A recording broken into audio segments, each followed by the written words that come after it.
안녕하십니까. 거꾸로 투자하는 쇼킹 부동산입니다. 오늘은 제 마음속 이야기를 좀 하고 싶습니다. 여러분께 진심으로 부탁드리고 싶은 거 부디 이것만 지켜주셨으면 좋겠습니다. 여러분들 미래를 위해서요. 영상 전에 구독과 알람 설정은 필수입니다. 자, 2월부터 댓글을 오픈했습니다. 반응이 두 가지로 나눠지더라고요. 자, 먼저 저한테 감사 인사하신 분들이 많이 계셨습니다. 저 덕분에 청약 받았다, 집 싸게 샀다, 이런 분들 많이 계셨고요. 왜 너는 집을 사라고 하냐, 이렇게 비난하신 분들 많이 계셨습니다. 그러면서 저를 분석하신 분들이 많이 계시더라고요. 네가 옛날에 이런 말 했는데 왜 지금은 말이 다르냐, 아니면 너 예전에 이런 거 틀리지 않았냐, 지금처럼 위험한데 집 사라고 하는 거 너 나중에 감당할 수 있냐, 협박도 하신 분들도 계시더라고요. 저는 저한테 고맙습니다고 말씀하신 분이나 저를 비난하는 분이나 좀 차이가 있다고 생각합니다. 바로 현장에 가본 사람과 아닌 사람의 차이라는 거죠. 자, 왜 현장이 중요할까요? 지금 돌아가는 부동산 시장 상황을 정확하게 알 수 있으니까요. 여러분, 부동산에 가면은요, 막 앉혀놓고 막 집 사라고 강요할 것 같죠? 그렇지 않아요. 자, 부동산에 가면 많은 이야기를 할 수 있습니다. 부동산에 가면 어떤 사람들이 사고 어떤 사람들이 파는지 다 알려주고요. 그 지역, 아파트는 보통 밀접하게 시장이 연관되어 있거든요. 주변 지역과 주변 지역 분위기까지 쉽게 알 수가 있다는 겁니다. 그래서 내가 기대하는 시장 전망이 다 있을 거 아니에요. 그리고 그 실제 상황을 비교할 수 있는 게 바로 부동산에 가보는 현장 경험이라는 거죠. 자, 여러분, 누가 더 부동산 전문가일까요? 요즘 뭐 방송이나 대형 유튜브 채널에 출연하는 뭐 교수님들, 학자님들, 애널리스트 등 그분들이 전문가일까요? 아니면은 강남에 집 한 채 있는 70대 집주인이 부동산 전문가일까요? 저는요, 70대 집주인, 이 강남에 집 한 채 있는 분이 훨씬 전문가라고 생각합니다. 왜 여러분, 유명한 부동산 전문가 말 듣고 부자 된 사람 없는 줄 아세요? 자, 일단 이 사람들은요, 현재 시장에서 거래되는 가격 자체를 부인하면 시작해요. 뭐 예를 들어 중위소득으로 뭐 잠실 아파트 가격을 평가하면서 야, 이건 고평가다, 이런 식으로 일단 전제를 깔고 시작해요. 그 다음에 야, 집값이 이렇게 고평가되기 때문에 각종 거시경제 데이터로 집값 하락 근거를 제시해요. 근데 이런 근거 데이터들 보잖아요. 얘가 직접적으로 집값 연관이 없는 것들이 많아요. 왜냐면 부동산이라는 거는, 자, 전체 무주택 가구의 1%만 집을 사도 급등하는 구조가 나오거든요. 그러면은 199%가 아닌 100%가 집을 안 사는 데이터를 근거로 찾아야 되는데, 그런 거는 거시경제 데이터로 안 나온다는 겁니다. 물론 이런 케이스 얼마 전에 지나갔죠. 금리가 미친 듯이 오르면 그거는 10년에 한 번 오는 이벤트고 이미 그것은 지나갔어요. 반면에 강남 아파트 집주인은 달라요. 그냥 수시로 부동산에 방문해서 커피를 얻어 마셔요. 그러면서 이런저런 이야기 다 듣습니다. 아니, 여기 102동 매물 잠실 집 한 사람이 샀대. 105동 매물 계좌가 안 나와서 옆 부동산에서 거래를 못했다네. 107동 매물 판 사람은 압구정동 샀다더라. 잠실하고 가락동 부동산에 지금 사람이 터져 나간대요. 이런 이야기를 계속 정보를 얻습니다. 그래서 승률을 따져보면 뭐 애널리스트나 학자나 이런 사람들보다 강남 아파트 소유주가 100%로 이겨요. 저에게 감사 인사하신 분들, 1년 전에 집 싸게 샀다, 이런 분들 계시잖아요. 이분들이 제 말 들어서 성공적인 내 집 마련 하셨을까요? 아니에요. 혹시나 해서 부동산에 가본 사람들이에요. 자, 부동산에 가본 사람들은 무엇을 느꼈을까요?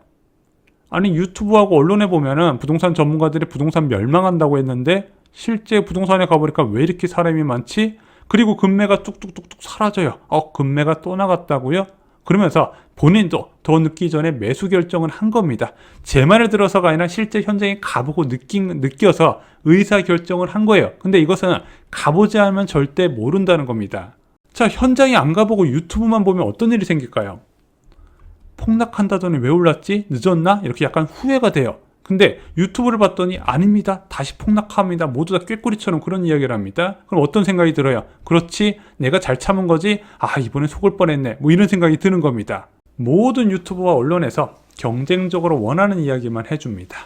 4월 달에 대폭락한다, 총선 지나면 이제 다 죽었다, PF 터지고 부동산 시장에 폭풍이 몰아미칠 거다, 아니다, 앞으로 5년 동안 폭락할 거다, 20년 전에 그랬기 때문이다, 아니다, 평생 대폭락한다, 이제 대한민국은 끝났다, 지금 부동산 사면 바보다. 자, 그렇게 유튜브를 보고 있는데 갑자기 알고리즘에 집값이 오른다고 하는 사람이 있네, 야 너는 왜 오른다고 하냐 하면서 내 의견과 반대되는 주장을 하는 사람들을 분석하기 시작합니다. 그래서 그 사람은 부동산 유튜버 전문가가 돼요. 근데 정확하게 말씀드리면 부동산 유튜버 전문가이긴 한데 자기 의견에 반대되는 유튜버의 단점을 찾는 전문가가 되어 있습니다. 자기가 원하는 이야기를 해준 사람은요, 틀려도 신경을 안 써요. 그냥 자기 의견 반대되는 사람만 찾아서 공격을 한다는 거죠. 자, 이것이 어떤 일일까 한번 비유를 해볼게요. 자, 수학 시험에서 좋은 결과를 만들려면요, 시험을 앞두고 열심히 인강을 들어야죠. 그 다음에 이론을 깨우친 다음에 문제를 풀어서 실전 경험을 쌓아야 시험에서 좋은 성적을 얻을 수가 있습니다. 근데 어떤 수험생이요, 열심히 인강을 들어요. 이투스 메가스 유명 스타 강사 들어요. 자, 이렇게 들어봤더니 야, 역시 스타 강사 공부가 너무 잘 되는 것 같아요. 한 번 들으면 이해가 쑥쑥 돼요. 야, 그래서 짧은 시간 동안 굉장히 큰 효율을 발생하는 것 같으니까 어떤 생각이 든다? 다른 걸 들어보자. 다른 인간 강사 걸 들어요. 자, 그러면서 어떤 생각이 든다? 이 강사가 좋나? 저 강사가 좋나? 잠깐 강사를 비교해요. 야, 그리고 수험생 커뮤니티에서 열심히 싸웁니다. 야, 누구누구 강사 최고다. 누구누구 강사 별로다. 자, 그래놓고 시험을 봤어요. 시험 성적이 어때요? 공부는 엄청 많이 했는데 성적이 되게 낮게 나옵니다. 왜? 수학 점수 올리려고 공부했어요. 수학 전문가가 되고 싶어서 공부를 했는데 수학 인강 전문가가 돼 있다는 거죠. 수학 인강 전문가 어디다 써먹어요? 아무 때도 쓸 데가 없다는 거예요. 여기서 인강은요, 부동산 전문가들의 방송이고요, 문제풀이는 공인중개업소의 방문을 의미합니다. 인강만 들어선 절대 좋은 결과가 안 나온다는 거예요. 문제풀이, 부동산 중개업소까지 자주 방문하면서 내가 배운 이론을 그대로 써먹을 수 있는지 없는지 체크를 하고 실제 현장 상황을 봐야 된다는 거죠. 많은 사람들이 가족의 보금자리 마련을 위해서 부동산 공부를 시작했어요. 근데 이 사람들이 지금 어떻게 돼 있다? 부동산 전문가가 돼 있어야 돼요. 그 정도까지 부동산에 대해서 공부를 했으면. 근데 부동산 전문가가 아닌 부동산 방송가, 부동산 유튜버 전문가가 돼 있다는 거죠. 집값이 오랜 기간 동안 올랐었고 큰 폭락이 있었고 그 이후에 회복 과정이 있었습니다. 자, 그렇게 긴 과정 동안 부동산 근처 한 번도 안 가본 사람이 굉장히 많이 있어요. 근데 이 사람은 하루에도 30분씩, 40분씩, 어떤 사람은 인강까지 들어가면서 부동산 공부를 열심히 하고 있다는 거죠. 물론 부동산 시장을 부정적으로 전망할 수 있어요. 전망 충분히 가능하죠. 지금 집값이 절대적으로 싸지 않은 상황에서 위험 요인은 항상 따라온다는 겁니다. 대한민국에서 앞으로 계속 장기 저성장할 것이다, 그런 이야기 많이 있죠. PF 대출 부실 사태 아직 끝난 건 아닙니다. 연준에서 금리 인하한다는 거 자꾸 기대감이 뒤로 밀려져 있고요. 아파트 매물도 늘어나고 있습니다. 이건 조만간 좀 말씀을 드릴게요. 게다가 서울의 인구 감소 부분, 수도권 전체적으로 인구 감소, 전 세계에서 가장 많은 가계부채, 그리고 전 세계에서 가장 빠른 인구 감소, 부동산이 오를 수 있을까? 이런 회의적인 생각이 계속 드는 겁니다. 그런 생각할 수 있어요. 근데 내가 생각한 이론이 맞는지는요, 여러분들이 현장에서 같이 체크를 하시라는 겁니다.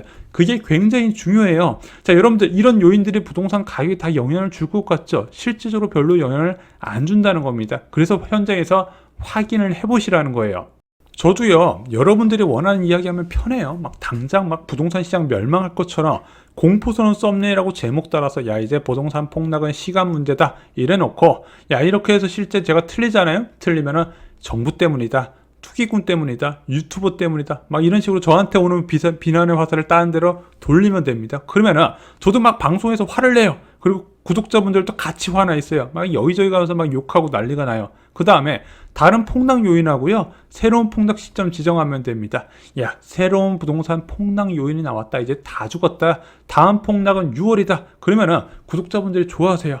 야, 설한 영향력이다. 국토부 장관 시켜줘야 된다. 그러면 저는 돈 잘 벌고 부자 됩니다. 문제는 시장, 부동산 시장, 자산 시장이요, 무주택자가 원하는 대로 움직이지 않는다는 거죠. 제가 5년 넘게 유튜브 하면서 느낀 거는요, 부정적인 생각은 굉장히 짧게 가져야 된다는 겁니다. 그리고 시장에서는 가급적 긍정적으로 좀 보는 게 장기적으로 괜찮더라. 그게 제 경험이었습니다. 제가 여러분께 드리고 싶은 이야기는 간단합니다. 여러분의 전망이 틀렸다는 게 아니에요. 여러분들이 부정적으로 보시는 분들의 전망이 틀리지 않았을 수도 있고 저도 제가 틀렸을 수도 있습니다. 미래는 그 누구도 모르잖아요. 솔직히 제일 이해가 안 되는 게 전망 갖고 누가 잘했나 싸우는 거예요. 그럴 필요가 없어요. 근데 여러분들의 전망이 맞는지 최소 한 달에 2차례 정도 한 2곳에서 3곳 다른 지역의 부동산에 가셔서 이 이야기를 들어보시기 바랍니다. 부동산 가시면 집 사라고 강매할 것 같지 안 그래요. 이렇게 서서히 시장 돌아가는 상황 편하게 이야기를 나눌 수 있거든요. 시간도 얼마 안 듭니다. 자, 여러분이 인생에서 가장 중요한 부동산 관련된 의사결정을 하는데 이 정도 시간 투자를 할 수 있잖아요. 제 말도 믿지 마시고 현장에서 느끼는 대로 움직이시면 됩니다. 저는 1월 이후에 시장이 달라졌다고 보고 있는데 진짜 그런지 한번 가보시라는 겁니다. 한 곳만 가지 마시고요. 좀 여러 군데 가시고요. 너무 색안경 끼고 보지 마시고 좀 있는 그대로 한번 믿어보시면서 들어보시기 바랍니다. 그렇게 실제 부동산에 많이 가보신 분들이 저는 결과가 항상 좋았다고 생각합니다. 자, 오늘 영상이 도움이 되셨나요? 영상이 도움이 되셨다면요. 좋아요와 부동산 전문가가 아닌 부동산 유튜브 전문가가 되어 있는 분들께 공유 꼭 해주시기 바랍니다. 이상으로 영상 마치겠습니다. 감사합니다.